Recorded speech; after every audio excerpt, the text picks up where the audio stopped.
is a community education production brought to you by the Bar Association of Montgomery County and the Montgomery County, Maryland Bar Foundation. The program is designed to provide you with general information regarding your rights and obligations under the law. It is not intended as specific legal advice. You should discuss the facts and circumstances of any particular matter with your own attorney and obtain advice specific to your case. The participants are local attorneys who have volunteered their time to bring you this program. We hope you find it informative and beneficial.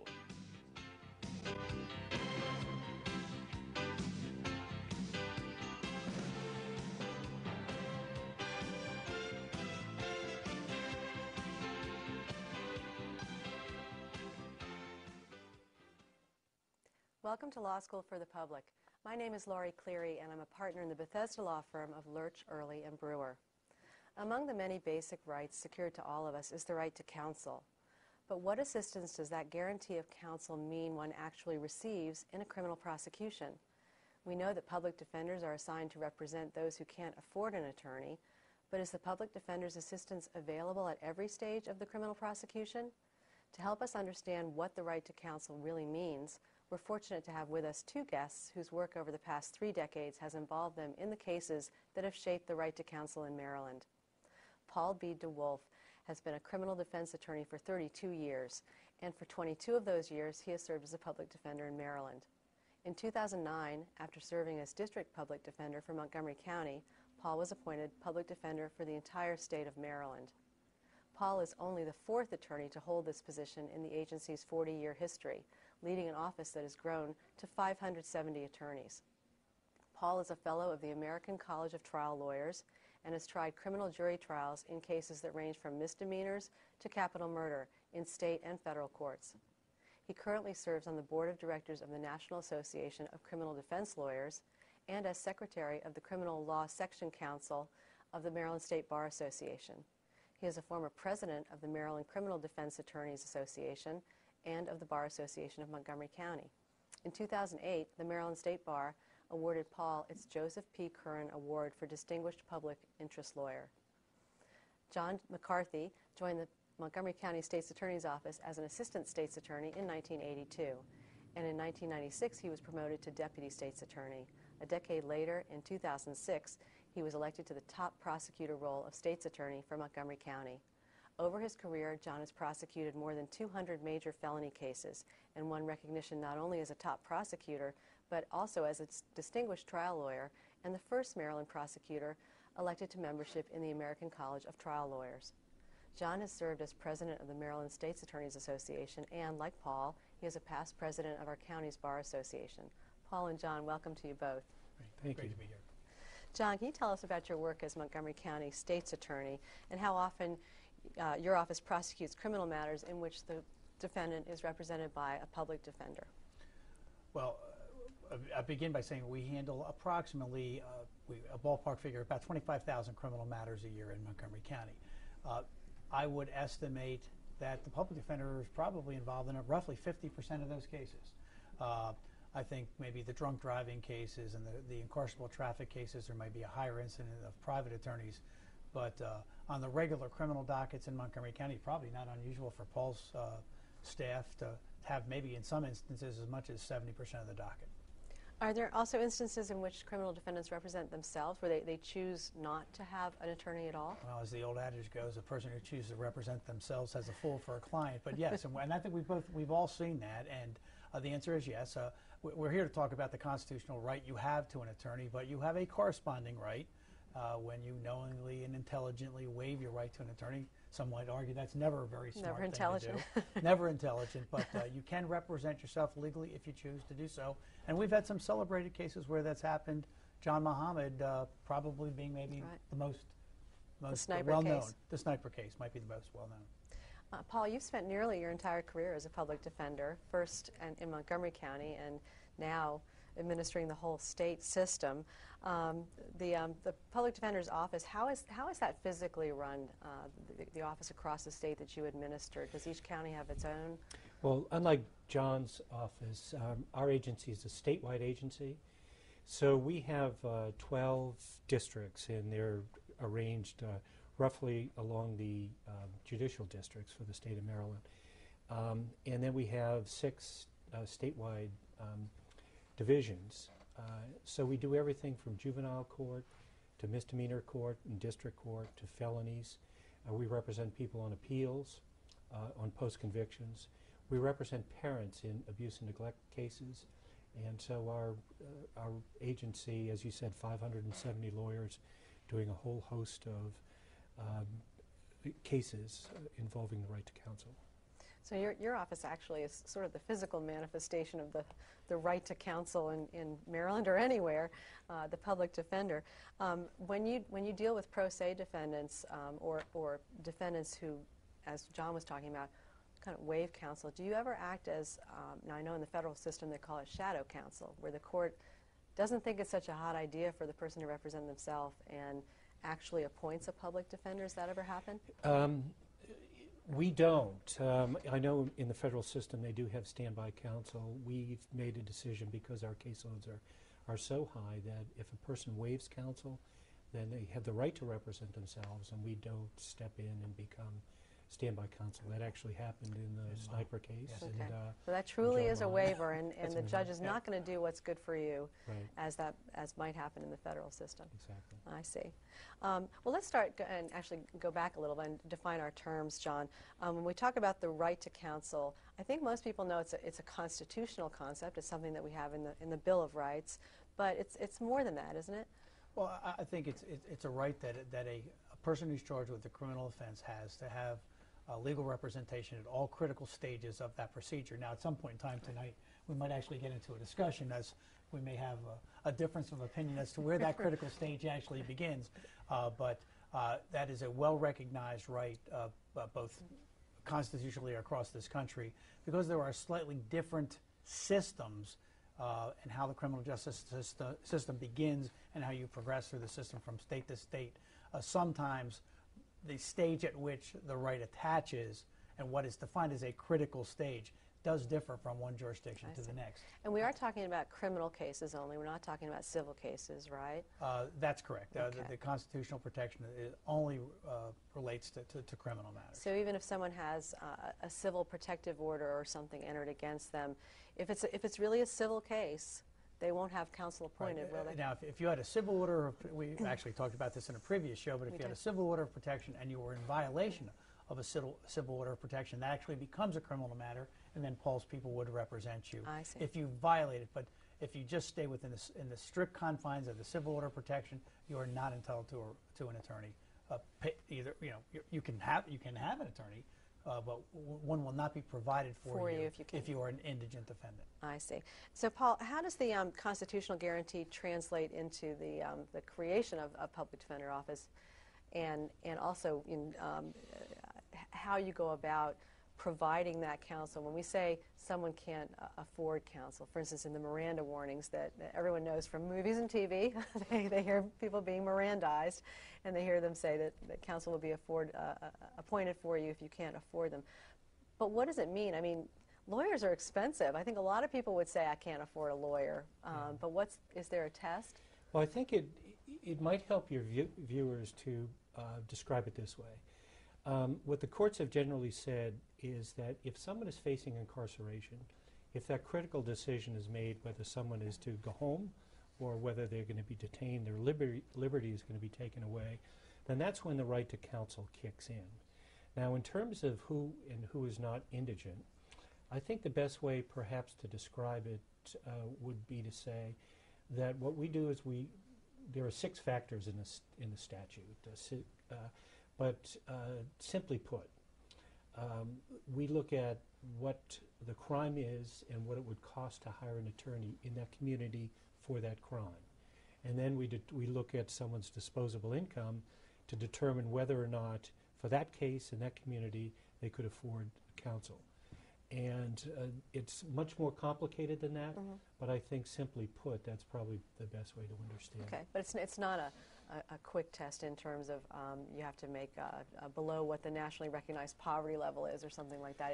It's really much more tailored to, can you afford a lawyer in this community for the crime? Exactly, and that's by statute. The law is written that way so that we're not able to use bright line like the federal poverty guideline, for example, because it really isn't about whether or not your income is at a certain level. It's the question is, can you afford a lawyer for the case that you're going to court for? Nice. And if I could just make one point about the public defender service, you know, I think that to some extent, I think there is very much, and I was a former public defender in another lifetime. As a matter of fact, I was in the office with Paul in Montgomery County as an assistant public defender another lifetime ago. I actually didn't know that. But I actually think that the representation, I think that sometimes there is this absolutely false idea that representation by a private lawyer would be necessarily superior to the representation of a public defender. And the reality is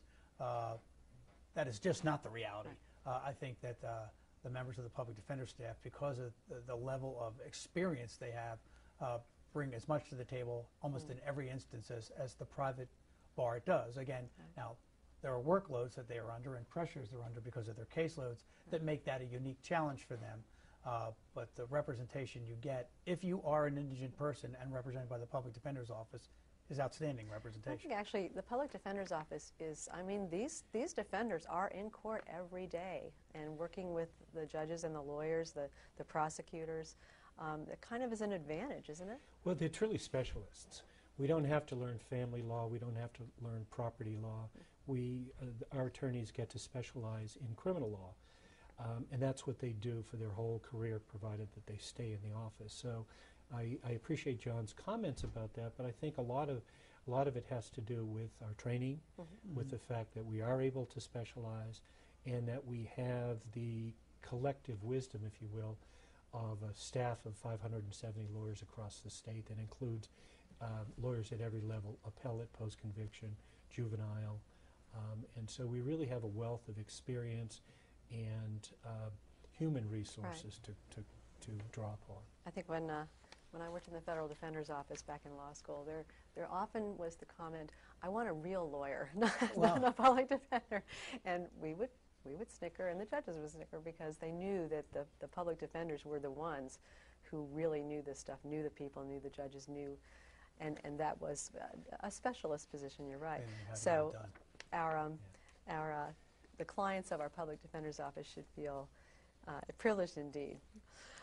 John, let me get right to the really controversial issue that you previewed a little while ago. When does the right to counsel begin? What triggers it in a criminal case? Well, I think maybe in the eye of the beholder. Well, let me say this: that I think I think that you would generally begin with the proposition that you have the right to counsel at any critical stage of the procedure. Now, the question then becomes, what is that critical stage? And I'm sure that we're going to get into this a little bit here this evening, but we have a two-tiered system when a person first comes into the criminal justice system, where initially when you're arrested, if you are taken before someone to set a bond, you go before a commissioner. And that's in Maryland. That's in Maryland. And actually the two-tier system, which some people would argue is the gold standard for the criminal justice system, is only present in 2 states. The way we do it in Maryland is rather unique. There's only one other state that sort of mirrors what we're doing. And then if you are denied bond by that commissioner, you see a judge the next business day. Now the question... That system's not new, is it?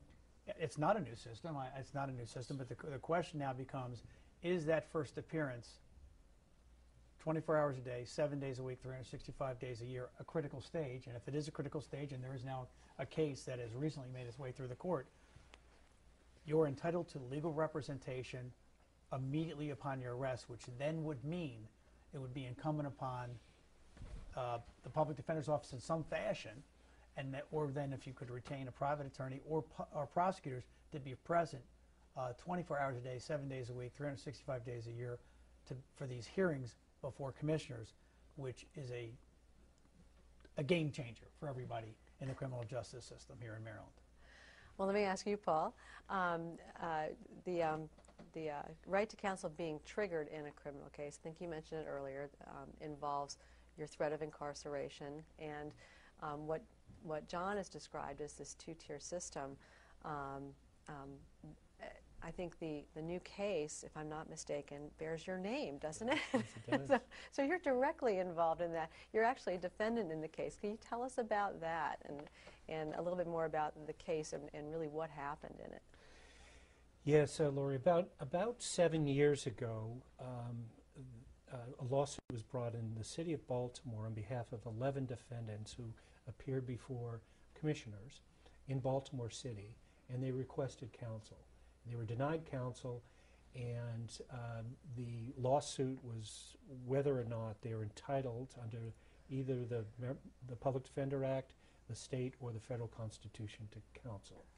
To make a very long story short, when the case got to the Court of Appeals, the court sent it back down to the circuit court. And that's the highest court The of highest our court is the state. Court of Appeals.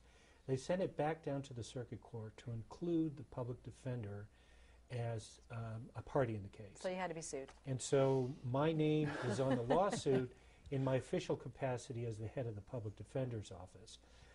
And so once that happened, once the case got to the circuit court, then it worked its way back up to the Court of Appeals, and then this decision that we're here to talk about today, DeWolf versus Richmond.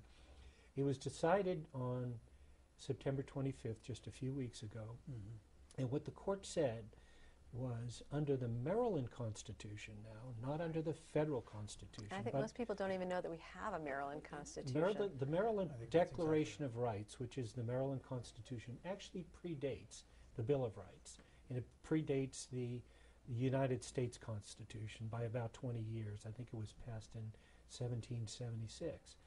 And what the court said was under the Maryland Constitution, when that decision is made, whether somebody is to go home or be detained, that is, and they didn't use the word critical stage. I think it was intentional. They didn't use the word critical stage. They said that is a stage at which counsel is necessary.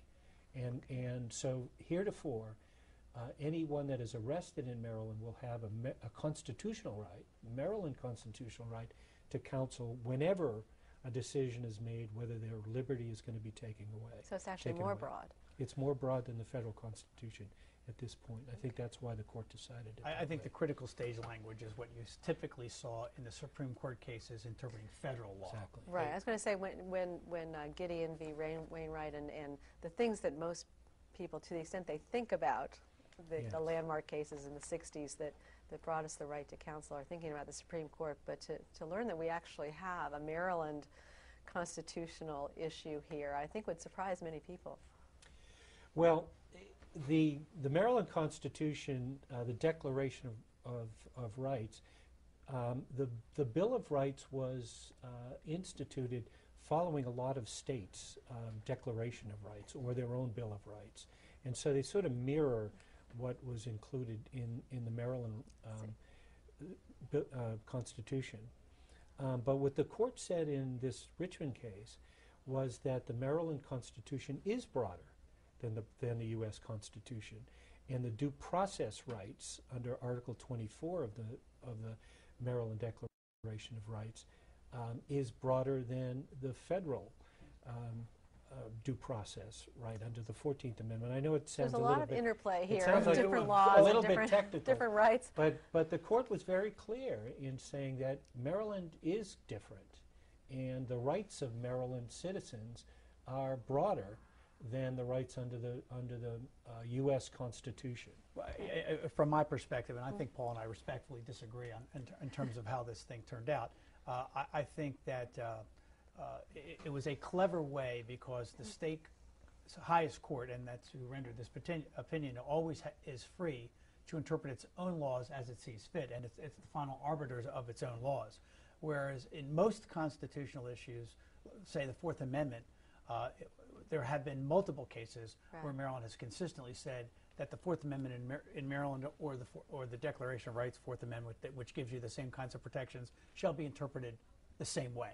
And so it is kind of a departure to carve out a unique interpretation for Maryland, because consistently when it comes to other constitutional protections, we've never done this before, that I'm aware of in any other context. Well, this case actually involves a lot. It not only involves two constitutions, but it involves the Public Defender Act, which is legislation, and it involves the judicial and the executive and the legislative branch. So there's been a lot of activity on this, and it all started not with some horrible, sniper-like case. It didn't start with something that happened that was seen as a grave injustice in itself.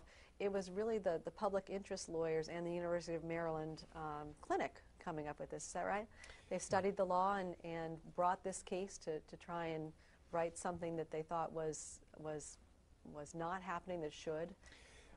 Well, that's exactly right, but I wouldn't say it wasn't a large issue. It certainly wasn't a. There wasn't one case. It didn't come out of a sniper type case, but the right involved is a right to a lawyer when your liberty is at stake, and that is a big issue, and it's been a big issue throughout our history. Remember that the Sixth Amendment was decided back in 1780, 81, but it didn't apply to the states until 1963 with the Gideon versus Wainwright case, and that's what caused the Public Defender's Office to be created. So this issue of right to counsel has been evolving for a couple of hundred years, but in the states, or at least in Maryland, for really only about 40 years. And this issue as to when the right to counsel attaches, is a relatively new issue, and it's still working its way out. So the question of the impact, and I think what John has alluded to already, is the incredible manpower that will be needed to actually represent people and represent the state if this is a new stage where there's going to be an adversarial process. That is what brought the legislature in after the original case was decided. Tell us about that. Well, the case was first decided in 2012, January of 2012, and it was decided on the narrow statutory right. In other words, the Public Defender Act. Right. It sidestepped the constitutional issues. And it decided that the Public Defender Act created this right to counsel. What happened in the 2012 legislative session was that the legislature stepped in and amended the Public Defender Act to take away what the court had decided was language that created a right to counsel. So thinking that would fix that. They thought that would fix it, but of course still looming was the constitutional issue. I see. And the case was briefed again, went back up to the Court of Appeals, and the Court of Appeals decided just a few weeks ago very clearly that this right is not only a statutory right, even though it's no longer a statutory right. So the legislature can't come in and save us. There's going to be this. I think there's a couple of different ways the legislature can alter what happened here, because quite candidly, I think there's a conversation ongoing in Annapolis as to whether or not to do away with the commissioner system altogether, because there's a fiscal note that's associated with this case. I think that Paul would estimate somewhere around $30 million just for his cost alone to do what he's expected to do. I think you double that if the local prosecutors around the state of Maryland want to have equal representation at those hearings as well. That doesn't include the increased costs of personnel security at the various locations, and the cost, the structural changes that would have to take place in the 24 counties, because only Baltimore City had lawyers present at the bond reviews. There are 24 counties. And those were state's attorneys, right? None of the 24 counties in Maryland had this system, had anyone present. Look, I think conservatively, the nut for this over the next 10 years for the taxpayers of Maryland is $500 to $600 million. So this is a big issue. But you know, when Gideon was decided in 1963, it decided that the right to counsel applies to the states. It's an expensive proposition. Right. There were no public defenders. There were no public defenders. There was no public defender system, and they had to create one. And they had to create one because the court said this is your right. And so now the court is saying the right begins earlier, and it's not going to be inexpensive. It's going to be very costly. But the state has some practice, you're saying. But just like the Gideon case, it's the government's responsibility to fund this right, and I think they will. I think they'll have to. And I think the bean counters in Annapolis are going to basically, look, I think it comes down to dollars. And I think they're going to look for alternatives that are less costly, and that could mean the elimination of the commissioners, and it could mean judges working on weekends. and really a forbid. revamp of the I system. think, yeah. For those who want to be God judges, forbid. get prepared. You're working 7 days a week. Do you think this is going to be something that is resolved in the next couple of months, or do you see this going on for another 5 or 6 years before the final word is said? Well, in terms of the court's decision, it's final. What the legislature does to react to the court's decision is really anybody's guess. I think a lot of people have predictions about what's going to happen.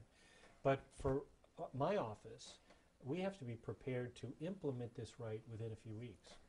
And that's not going to be easy. An enormous task. It's an enormous task, and it's going to take a lot of resources for us to do it. We can't do it with current resources. Yeah, that is a daunting thing. Yes. The right to counsel is a topic that raises so many more questions we'd like to stay here and pepper John and Paul with, but unfortunately we've run out of time. I'd like to thank our guests, Maryland Public Defender Paul DeWolf and Montgomery County State's Attorney John McCarthy, for being with us. We're grateful for them taking the time to give us a better understanding of what the right to counsel really guarantees to criminal defendants in Maryland and what it does not, at least for the moment. And we will be watching as the practical effect of recent court rulings takes hold in coming months and years. Let us know what you think of the show and what topics you would like to see covered in future programs by emailing us at lawschoolforthepublic@gmail.com. Please join us for future shows in our Law School for the Public series, which will explore the real meaning of the other constitutional rights we enjoy as citizens of the U.S. and the state of Maryland, as well as other timely legal topics. On behalf of the Bar Association of Montgomery County, we look forward to being with you again. I'm Lori Cleary.